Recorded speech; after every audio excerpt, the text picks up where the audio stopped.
अस्सलाम वालेकुम नाजरीन, आपके साथ आपकी host doctor Huma Chishti, vice president community of homeopaths Pakistan.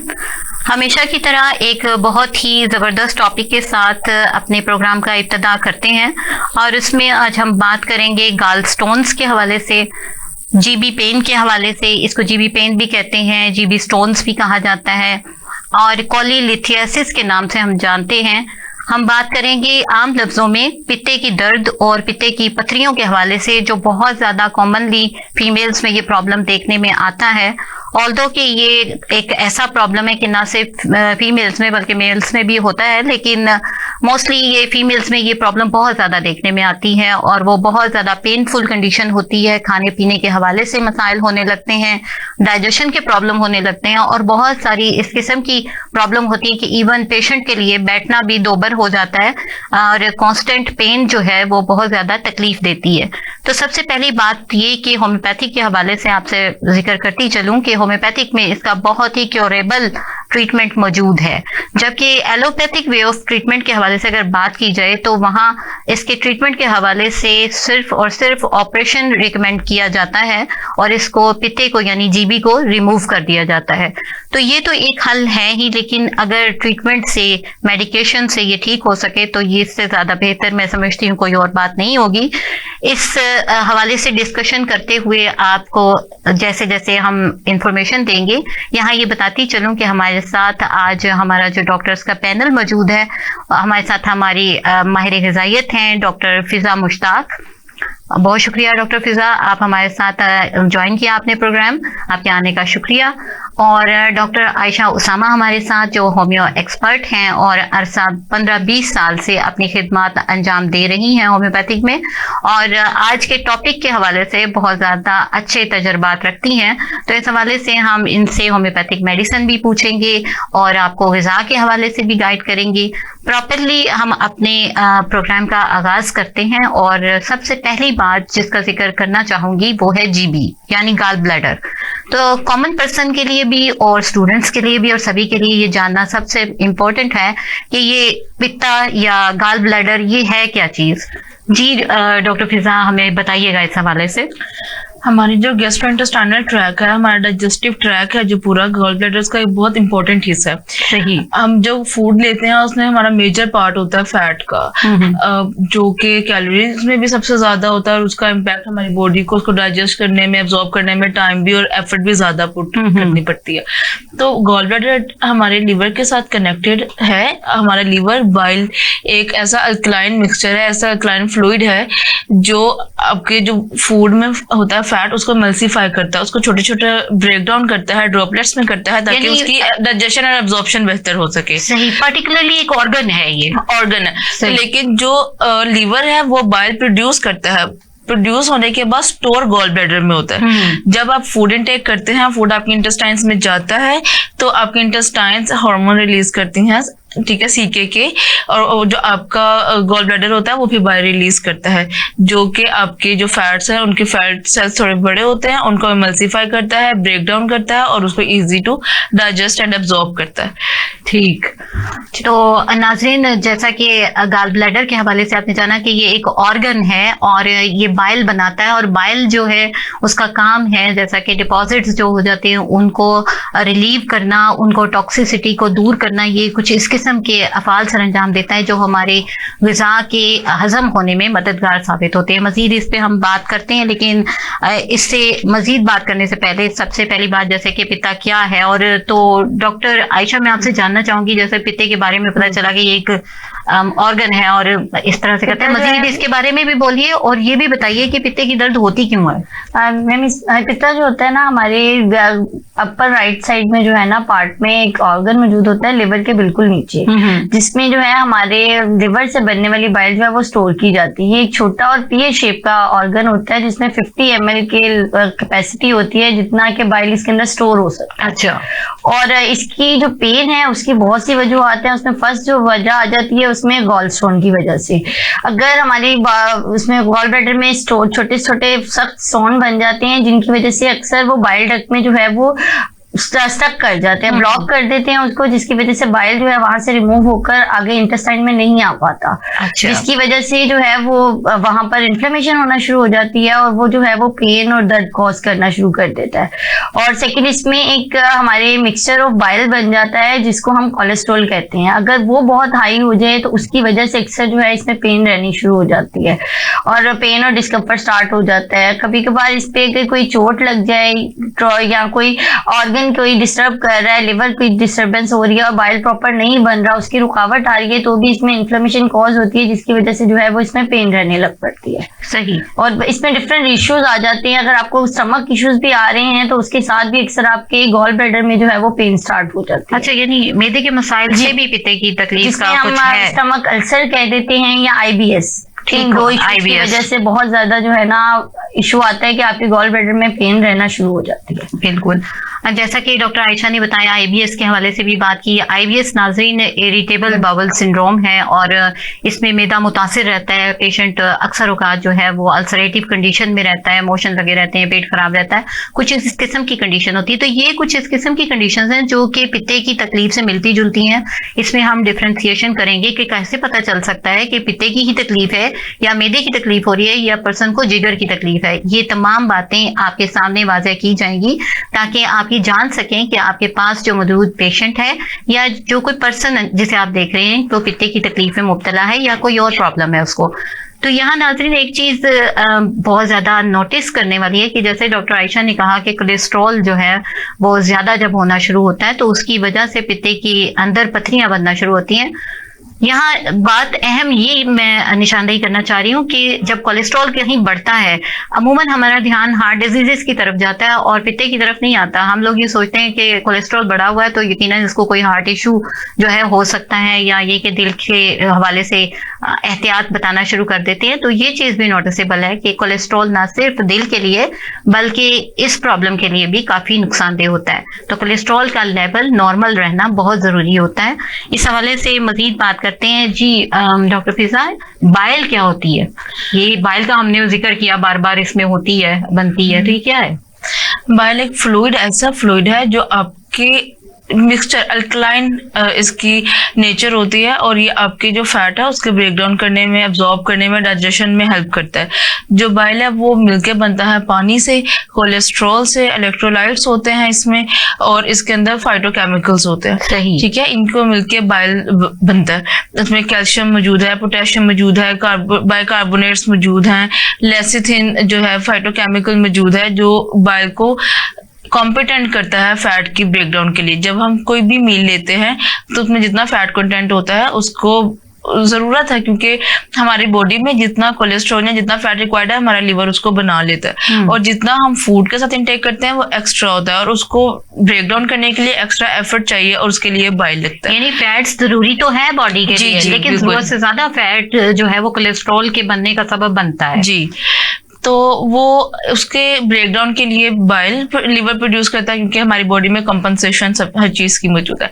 फिर वो जो बाइल है वो लीवर से गॉल ब्लैडर में स्टोर होता है और गॉल ब्लैडर से आपके इंटेस्टाइन्स में जाता है जहाँ पे वो फैट्स को ब्रेक डाउन करता है और इंटेस्टाइन्स में उनकी एब्जॉर्प्शन, ड्यूडेनम में उनकी एब्जॉर्प्शन होती है और हमारी बॉडी को जितनी एनर्जी चाहिए वो एनर्जी मिलती है और जो बाकी वेस्ट होता है वो स्टूल के साथ एक्सक्रीट आउट हो जाता है। अच्छा डॉक्टर फिजा, अभी हम बात कर रहे हैं कोलेस्ट्रॉल के हवाले से, तो आप हमारे साथ मौजूद हैं, तो डाइट के हवाले से मैं ये चाहूंगी कि आप गाइड करें कि अगर कोलेस्ट्रॉल लेवल बढ़ गया है किसी का और उसको कंडीशन इस किस्म की डेवलप हो रही है या है कोई खतरा, तो कोई ऐसा डाइट कौन सी है कि जो कोलेस्ट्रॉल लेवल को लोअर डाउन कर सके, कम कर दे उसको? जो फैट्स होती है ना उनकी टाइप होती है, हाई डेंसिटी लिपोप्रोटीन्स होती हैं, लो डेंसिटी लिपोप्रोटीन्स होती हैं, कोलेस्ट्रॉल होता है, वेरी लो डेंसिटी लिपोप्रोटीन्स होती हैं। अब कोलेस्ट्रॉल हमारी बॉडी नेचुरली भी प्रोड्यूस कर रही है। अब बाकी जो सैचुरेटेड पॉलीअनसैचुरेटेड फैट्स हैं वो हम आउटर सोर्स से, यानी हम अपनी डाइटरी हैबिट्स से, अपनी डाइट से नट्स ले रहे हैं, सीड्स ले रहे हैं, ऑयल यूज कर रहे हैं, बटर यूज कर रहे हैं, मार्जिन यूज कर रहे हैं, या हमारे प्रोसेस्ड कार्ब इतने ज्यादा हैं जो कि बॉडी में ग्लूकोज बनने के बाद जो बाकी के बचते हैं वो फैट में कन्वर्ट हो जाते हैं, वो फैट बनता है। अब ये सारा एक्स्ट्रा फैट है, इसको ब्रेक डाउन करना होता है।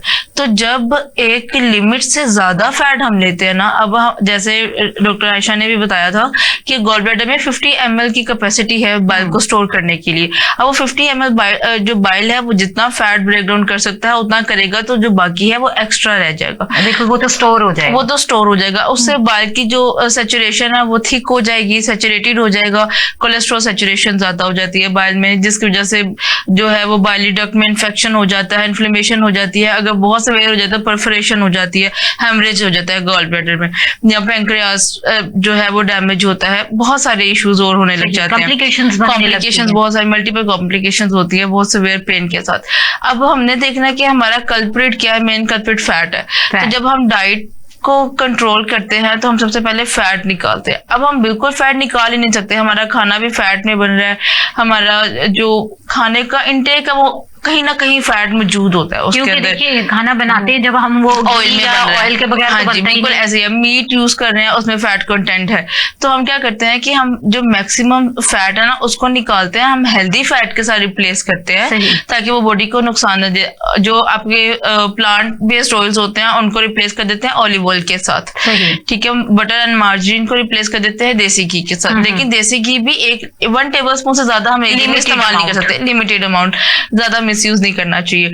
फिर उसके बाद नट्स एंड सीड्स लेते हैं, ठीक है, और अगर पेशेंट, क्योंकि हम ऐसे विटामिन्स भी मौजूद होते हैं हमारी डाइट में जो फैट सॉल्युबल है, उनके लिए बॉडी में फैट होना जरूरी है। हम बिल्कुल फैट को खत्म कर ही नहीं सकते बॉडी से, वो वैसे भी नुकसानदेह हो जाता है, हड्डियों के लिए जरूरी है, कवरिंग अल्लाह ताला ने बनाई हुई है, ऑर्गन्स को कवर करके रखा हुआ है, प्रोटेक्ट करके रखा हुआ है, हमारे जॉइंट्स की मूवमेंट में फैट का रोल है, सो फैट जरूरी है। तो अब गॉल ब्लैडर की जितनी भी डिजीजेज है उनमें ये पेशेंट को बड़ा इशू रहता है, चाहे रिमूव करते हैं चाहे कुछ भी, आफ्टर ट्रीटमेंट या ड्यूरिंग ट्रीटमेंट पेशेंट को ये इशू रहता है, उनकी मेल न्यूट्रिशन जो है ना, नरिश होते हैं पेशेंट्स।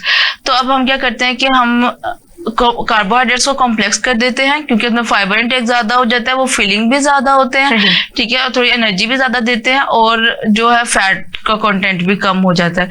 हम हाई कार्बोहाइड्रेट वाली फूड देते हैं, होल ग्रेन्स देते हैं, जो डेयरी प्रोडक्ट्स हैं उनको हम स्किम कर देते हैं, और जो फैट है उनको हम हेल्दी के साथ रिप्लेस कर देते हैं, बट उनकी रेशियो कम कर देते हैं। आसान लफ्जों में नाजरीन के बहुत ही इंफॉर्मेटिव बातें बताई डॉक्टर फिजा ने, कि देखें कि जब बहुत ज्यादा फैट्स हैं उसको किस तरह से कंट्रोल करना है।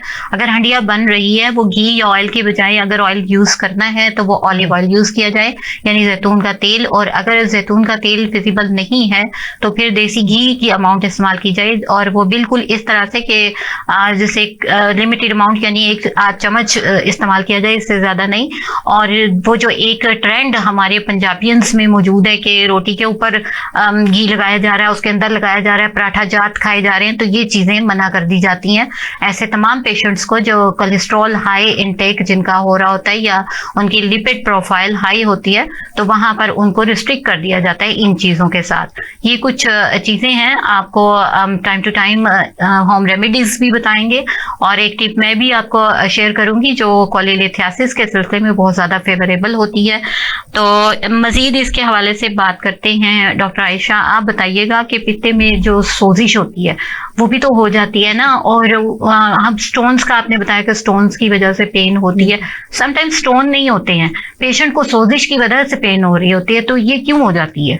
इसमें इन्फॉर्मेशन जो है ना वो हमारे पास 2 तरह की होती है। एक होती है जो स्टोन्स की वजह से बनती है, यानी कि अगर स्टोन अवेलेबल है, स्टोन ब्लॉक कर रहे हैं, उसकी वजह से इन्फ्लेमेशन आ रही है तो पेन रह रही है, यानी वो जो कि जैसे बाइल स्टोर हो रहा है और वो उसकी वॉल्स को जो है वो इन्फ्लेम कर देता है, इन्फ्लेम कर रहा है, या फिर वो जो है वो उसके अंदर स्टोन फॉर्म कर रहा है, ज्यादा होने की वजह से वो स्टोन फॉर्म हो रहे हैं और वो ब्लॉक कर रहे हैं। ठीक, उसकी वजह से कभी कभार जो ब्लॉकेज की वजह से जो इन्फ्लेमेशन आ रही होती है हम उससे कोलेसिस्टाइटिस कहते हैं। हाँ जी। और अगर इसी तरह की कोई मेजर बीमारी है, कोई इस तरह का कोई मसला है बॉडी के अंदर जिसकी वजह से हमारी डाइजेशन प्रॉब्लम हो रही है, जैसे कि स्टमक वगैरह का कोई इशू चल रहा है, या स्टमक अल्सर चल रहा है, या प्रॉब्लम्स या लिवर का कोई मसला चल रहा है, तो उसके साथ हम लिवर डिजीज की वजह से अगर इन्फ्लेमेशन आ रही है तो उसमें क्या होता है कि उसमें हमारे इसमें बाइल की सिर्फ कंसंट्रेशन जो है वो ज्यादा हो रही होती है, या बाइल जो है वो प्रॉपर वर्क नहीं कर रहा होता, जिसकी वजह से उसमें इन्फ्लेमेशन स्टार्ट हो जाती है। हम उसको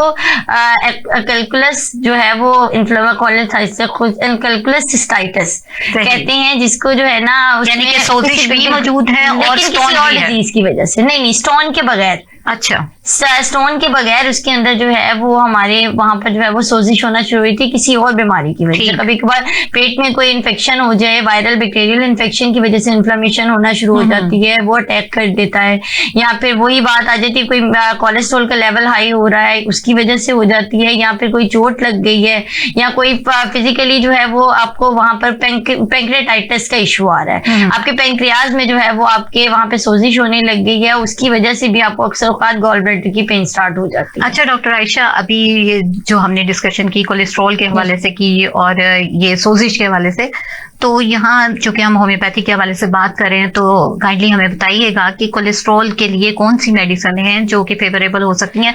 आया होम्योपैथी से कोलेस्ट्रॉल लेवल डाउन होता है, और सोजिश के लिए भी जो इस्तेमाल हो सकती हैं उनका बताइएगा। इसमें हम जो है ना, हम कोलेस्ट्राइनम एक मेडिसिन है हमारी, अगर हम उसे 3x में यूज करते हैं ना, वो बहुत जल्दी जो है वो कोलेस्ट्रॉल को डाउन करती है। सही। इसके अलावा हम फेल्टोरी को यूज कर सकते हैं, जो कि अगर गॉल ब्लैडर स्टोन के साथ कोलेस्ट्रॉल हाई आ रहा है, बहुत जबरदस्त आपका बहुत अच्छा रिजल्ट देती है। आप अगर उसे टिंचर फॉर्म में यूज कर रही हैं हमारी पोटेंसी के हिसाब से, तो वो बहुत अच्छा रिजल्ट देती है कि वो बहुत जल्दी जो है इसको जो है वो तोड़कर खत्म करती है, क्योंकि इसमें हमारे पास पोर्शन एक ही होता है, एक ही जगह से बाइल ने अंदर स्टोन फॉर्म करने हैं, उसी से उसने बाहर आना है। बिल्कुल, यहाँ पर रिलीज होगा और वहीं से वो रिलीज होगा। हमने कोलेस्ट्रॉल के उन डिपॉजिट्स को तोड़ना है, और उससे जब उसके अंदर डिजोल्व होना है, हमारे ब्लड से डिजोल्व होकर उसी बाइल ने हमारे जो इंटेस्टाइन में आके हमारे डाइजेशन को प्रोसेस कर देना है, तो वो ऑटोमेटिकली उसी से। उसके अलावा हमारी एक ग्लाइकोपोडियम मेडिसिन है जो कि बहुत अच्छा रिजल्ट देती है कि अगर पेशेंट को इंडाइजेशन हो रही है कि थोड़ा लिवर रिलेटेड है, लिवर भी रिलेट कर रहा है और खाने से प्रॉब्लम आ रही है कि अगर वो थोड़ा भी खा रहा है तो उसका डाइजेशन जो है वो डिस्टर्ब कर रही है,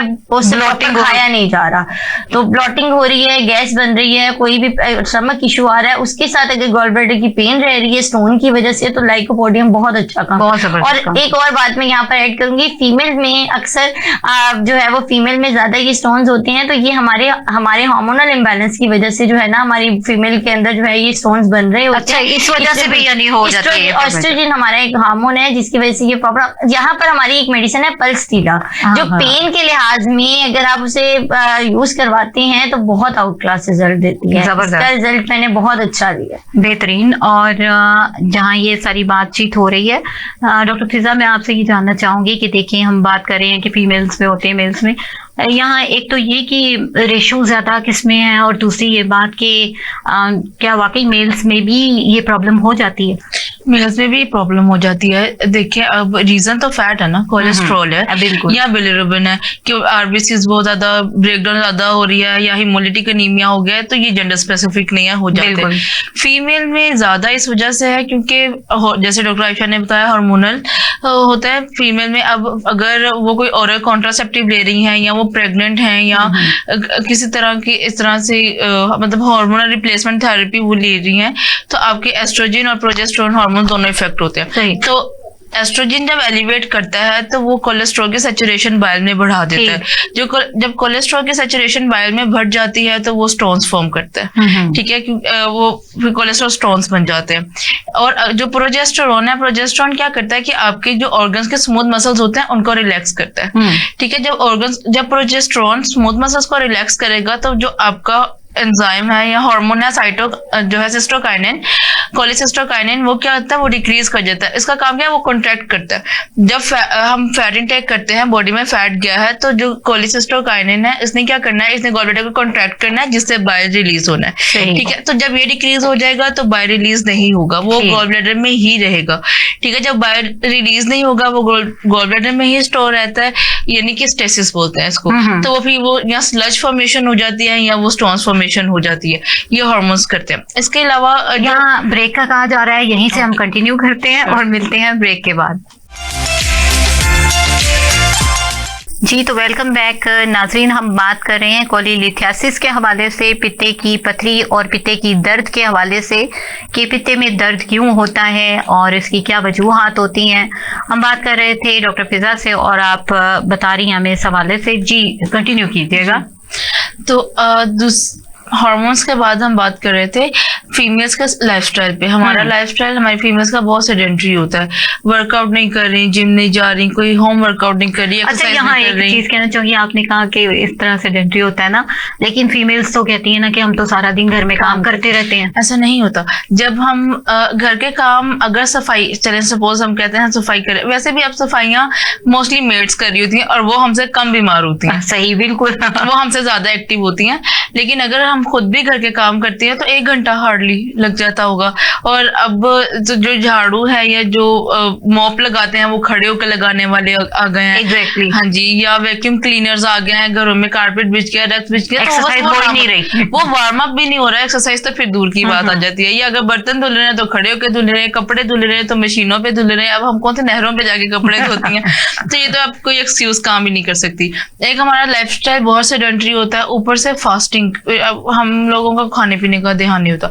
फीमेल सबसे ज्यादा लापरवाह होती है मेल्स की निस्बत खाने पीने के मामले में। पूरा दिन खाया नहीं खाया करने में लगी रहती है। हाँ जी, उनका छोड़ा हुआ खा लिया, बच्चों का छोड़ा हुआ खा लिया, नहीं तो नहीं खाया तो नहीं खाया, अपने लिए क्या बनाए, हमारी ये वाली साइकी होती है। तो उससे ओबेसिटी के चांसेस बहुत ज्यादा होते हैं। सही।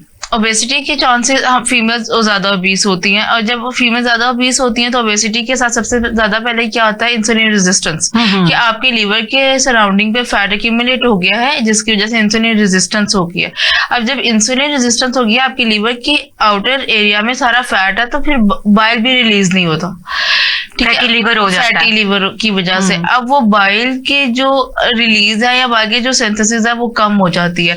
एक एंजाइम होता है हाइड्रोलिस, ठीक है, जो आपकी बाइल एसिड की सिंथेसिस में काम देता है, उसके जो एक्सप्रेशन ही चेंज हो जाते हैं, वो इम्पेयर्ड हो जाता है, उसका मोड ऑफ एक्शन चेंज हो जाता है, जिसकी वजह से बाइल रिड्यूस हो जाता है। जब बाइल रिड्यूस होता है तो फिर जो है फैट एक्यूमुलेट होने लग जाता है और वो स्टोन्स फॉर्म करता है, ठीक है। उसके बाद हमारे पास आ जाता है गट इश्यूज फीमेल्स में बहुत ज्यादा है, बिकॉज लाइफस्टाइल बहुत सेडेंटरी है। बिल्कुल, लाइफस्टाइल बहुत सेडेंटरी है हमारा। शौकीन मिजाजी भी जो है, ये जो ट्रेंड फीमेल्स में ज्यादा होती है, एग्जैक्टली शौकीन। और जब हमने खाया है उसको हजम ही नहीं करना। हमारी बॉडी का रूल है जो खाओ उसको हजम करो। जब हमने खा लिया उसको हजम नहीं करना, वो हमारी बॉडी में रहना है, तो ऑब्वियसली वो हमारे गट इश्यूज भी होने हैं, हमें मेटाबॉलिक सिंड्रोम, मेटाबॉलिक डिजीजेस सारी होनी है। और फीमेल्स में हर डिजीज की रेशियो ज्यादा है। तो जब इस तरह के इश्यूज होते हैं तो फिर ऑटोमेटिकली हर ऑर्गन इफेक्ट करता है।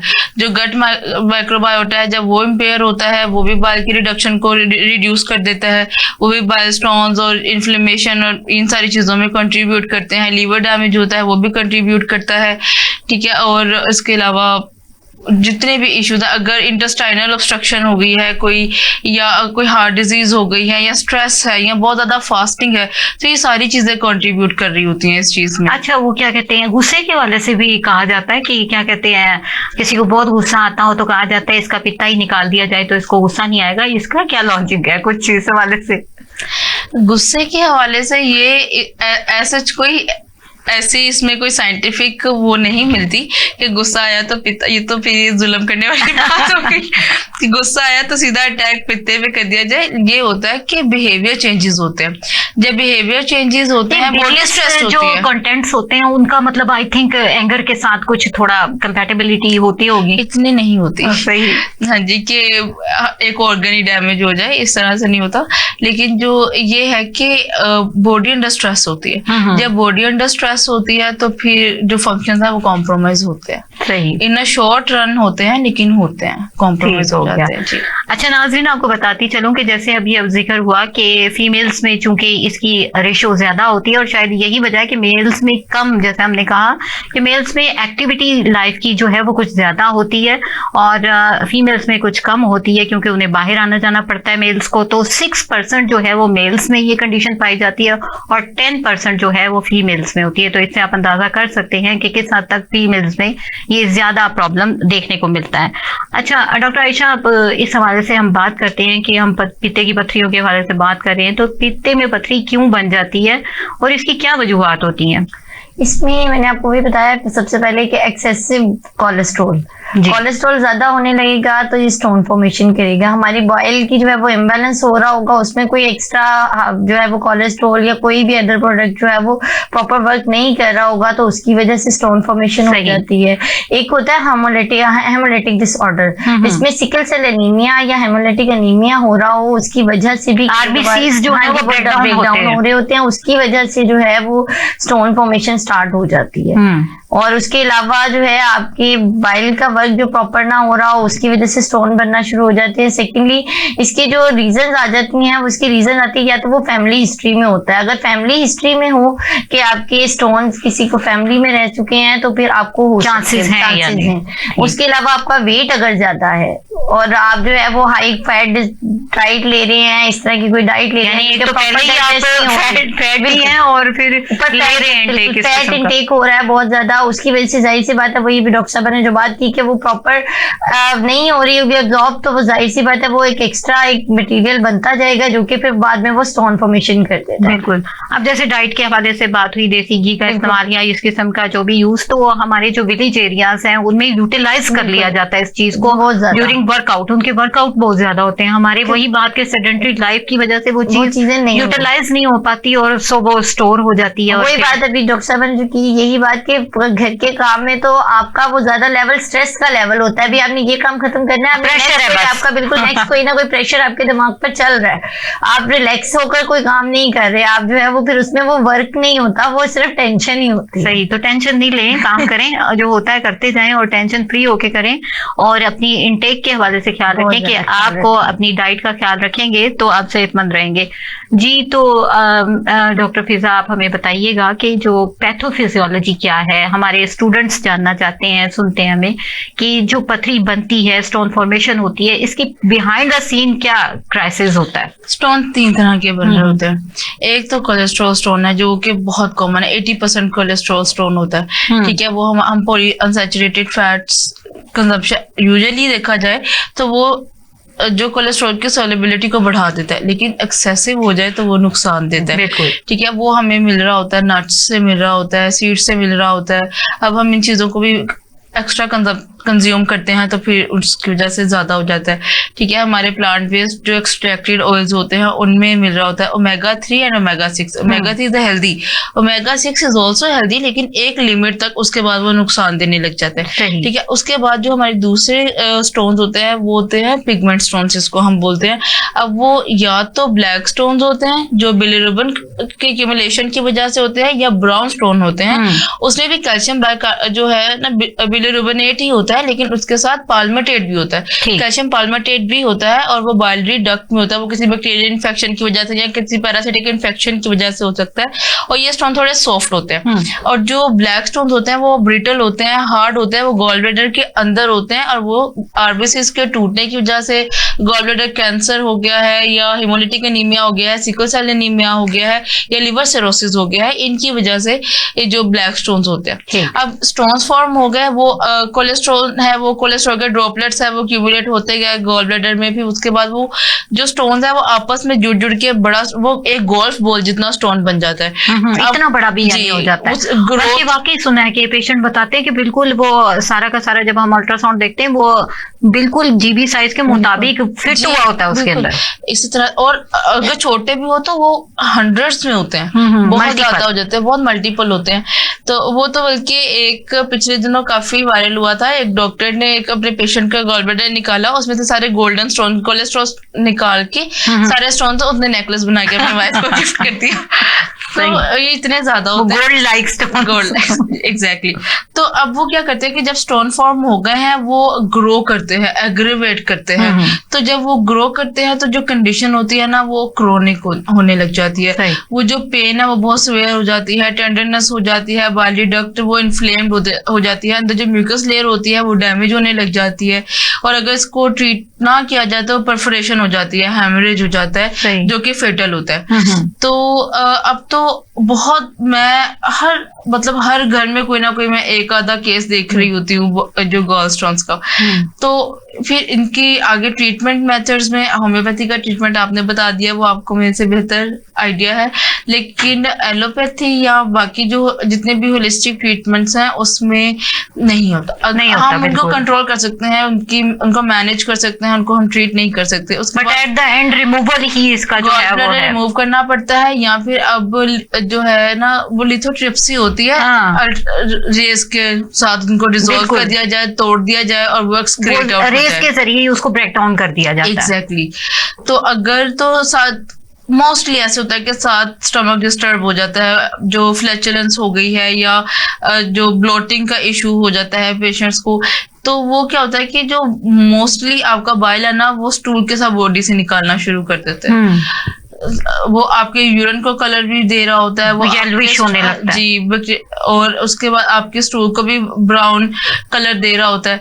तो वो फिर चीजें मसला करने लग जाती हैं, वो जॉन्डिस की तरफ भी चला जाता है प्रॉब्लम। मोस्टली 90% पेशेंट तो जॉन्डिस की तरफ होते ही हैं, जो गॉलस्टोन्स के पेशेंट होते हैं वो जॉन्डिस की तरफ होते हैं। फिर डिफरेंट जो आगे इनकी कॉन्सिक्वेंसेस है वो स्टार्ट हो जाते हैं। अच्छा डॉक्टर आयशा, अभी हमने बाकी बहुत तफसील से डॉक्टर फिजा ने हमें बताया, उसमें एग्जाम भी आ गई कि उनसे होती है, पिगमेंट स्टोन के हवाले से भी बात आ गई। मैं आपसे ये जानना चाहूंगी कि एक पर्सन अगर आता है और उसको प्रॉब्लम है, जीबी पेन है या उसको गॉल स्टोन्स हैं, तो कौन सी ऐसी सिम्टम्स होती हैं कि जिससे पता चल जाता है, या पेशेंट आपको क्या सिम्टम देता है कि उसको पित्ते की पथरी है या दर्द है?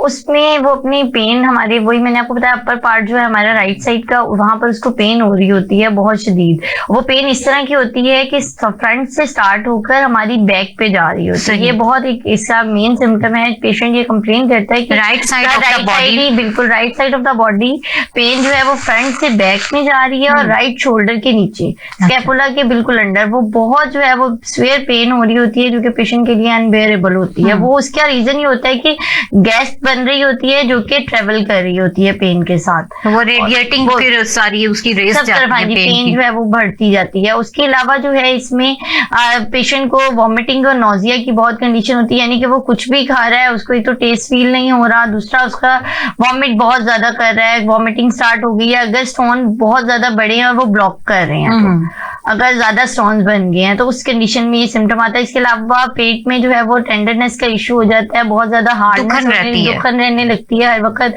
खाना पीना डिस्टर्ब। खाने के बाद ये कंडीशन बहुत ज्यादा पेशेंट्स में आती है, ऐसे पेशेंट की कि वो खाना खाते हैं उसके बाद जो एब्डोमेन है उनका वो हार्डनेस और ब्लोटिंग उसमें होती है बहुत ज्यादा, क्योंकि गैस जो है वो प्रॉपरली वो खारिज नहीं हो पा रही होती किसी भी एरिया से, जिसकी वजह से वो इंटरनली जो है वो स्टॉप कर रही होती है, क्योंकि वो डाइजेशन प्रॉपर नहीं होती, सही, जिसकी वजह से ये कंप्लेन आ रही होती है। इसके अलावा जो है वो पेशेंट ये भी कंप्लेन करता है अक्सर कि वो खाली पेट जब सुबह में उठ रहा है उससे उस टाइम पेन ज्यादा रही, क्योंकि हमारा गॉल ब्लैडर उस टाइम कॉन्स्ट्रक्ट कर रहा होता है, अब नॉर्मल कॉन्ट्रेक्शन हो रही होती है उसके मसल्स की, उसकी वजह से हमारे गॉल ब्लैडर में पेन रहने लग पड़ती है। अगर अच्छा, यहाँ एक पॉइंट ज़हन में आया कि जैसे आपने बताया कि सुबह उठते फास्टिंग में ऐसा हो रहा होता है, तो ये कि यानी कि ज्यादा देर फास्टिंग से या भूखा रहने से भी ये प्रॉब्लम बढ़ सकती है? बिल्कुल, भूखा रहने से भी, क्योंकि वो ऑल टाइम आपको पता है वो नॉर्मल कंस्ट्रक्शन स्टार्ट हो गई है मसल्स की, वहां पर वो ऑल टाइम कर रहे हैं, वो उस टाइम आपको पता है कभी बाइल की जरूरत नहीं है, डाइट बाइल बन रही है,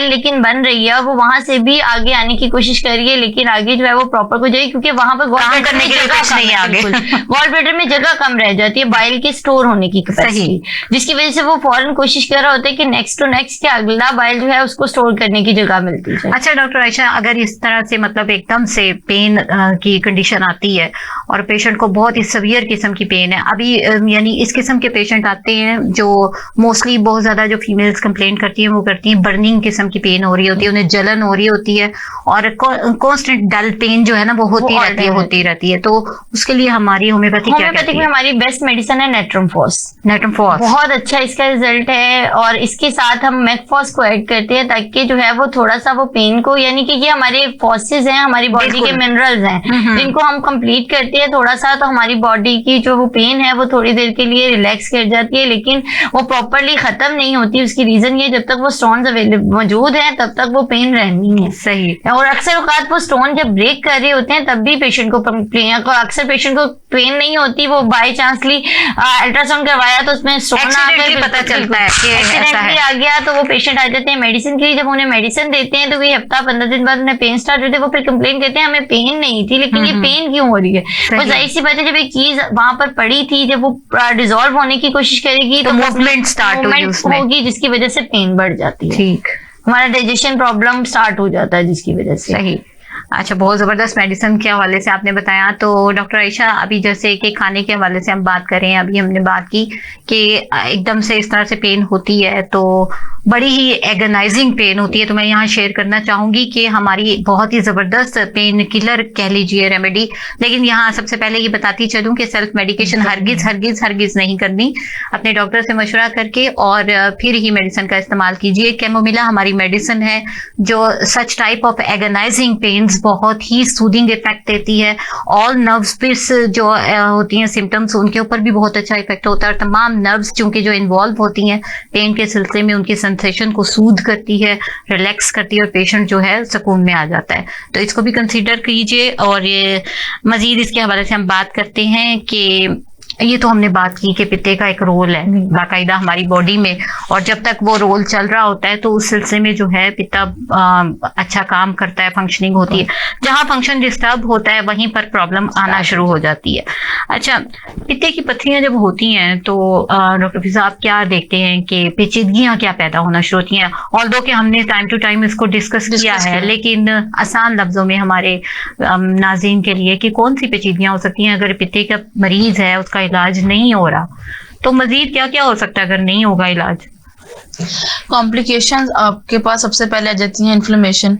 बॉडी में इन्फ्लेमेशन हो रही है, गॉल ब्लैडर तो डिस्टर्ब है, ठीक है, उसमें गॉल स्टोन्स मौजूद है, पैंक्रियाटाइटिस हो सकता है, ठीक है, आपके जो स्मॉल इंटेस्टाइनल ऑब्स्ट्रक्शंस हो सकती हैं, बाइल डक्ट ऑब्स्ट्रक्शन हो जाती है, ठीक है, लिवर सिरोसिस, लिवर डैमेज हो जाता है। अच्छा, इसका डायग्नोज कैसे किया जा सकता है? देखें, मोस्टली होता है पेशेंट ओबीस होता है, मोस्टली पेशेंट ओबीस होते हैं। हमें देखना पड़ता है कि उनकी लिपिड प्रोफाइल देखनी है, ठीक है, पेशेंट में कोलेस्ट्रॉल बढ़ा हुआ है, उनके जो बैड फैट्स हैं वो बढ़े हुए हैं, उनके जो अनसैचुरेटेड मतलब लिपिड प्रोफाइल करवा लिया जाए। हाँ जी, ठीक है, ठीक है। और बॉडी में बिलिरुबिन चेक किया जाए, करवा लिया जाए। हाँ जी, बिलिरुबिन चेक किया, अल्ट्रासाउंड ऑथेंटिक होता है, अल्ट्रासाउंड करवाया जाए, ठीक है। लेकिन इनका आपका गट डिस्टर्ब हो रही है, स्टमक डिस्टर्ब हो रहा है, बिकॉज बाइल आपका जो है वो अल्कलाइन है, स्टमक में एसिड है जिसको उसने न्यूट्रलाइज करना है, ये बाइल का फंक्शन है। तो जब बाइल रिड्यूस है ना तो स्टमक में एसिड बढ़ जाता है, जिसकी वजह से स्टमक एसिड जो अल्सर्स है, आईबीएस है, आपकी इंटेस्टाइनल ऑब्स्ट्रक्शंस है, ये सारी चीजें स्टार्ट हो सही। यहाँ नाज़रीन एक टिप देना चाहूंगी कि जब जीबी पेन किसी को बहुत ज्यादा हो रही होती है तो इस सिलसिले में एक चीज मद्देनजर रखिए कि जो ग्लूकोज है वो बहुत ही बेहतरीन किरदार अदा करता है कि वो पेन को उस टाइम सूद करता है, आपकी पेन की इंटेंसिटी को कम करता है। यहाँ जैसा कि मैंने कहा था कि एक टिप भी आपको दूंगी और एक होम रेमेडी भी, तो उस हवाले से बताती चलूं। ऑलिव ऑयल के हवाले से हमने उसके बेनिफिट सुने, तो ऑलिव ऑयल के साथ यानी 1 चम्मच ऑलिव ऑयल और उसके साथ लेमन, उतना ही ऑलिव ऑयल मिला के अगर 1 चम्मच आप डेली लेते हैं तो ये बहुत ज्यादा बेनिफिशियल होता है पथरी को रिजॉल्व करने के सिलसिले में, उसको तहलील करने के लिए कि वो उसको मेल्ट करने के सिलसिले में कह लीजिए कि वो बिल्कुल पानी की तरह हो के तो ठीक होती जाती है। और ऑल द होम्योपैथी तो काम करती ही है। तो बहुत शुक्रिया आप लोगों का कि आप ने ज्वाइन किया हमारे प्रोग्राम को और इतनी मुफीद मालूमात दी। प्रोग्राम का टाइम खत्म हुआ चाहता है, तो नाजरीन इंशाल्लाह किसी नई टॉपिक के साथ अगले हफ्ते आपसे फिर मुलाकात होती है। अल्लाह हाफिज।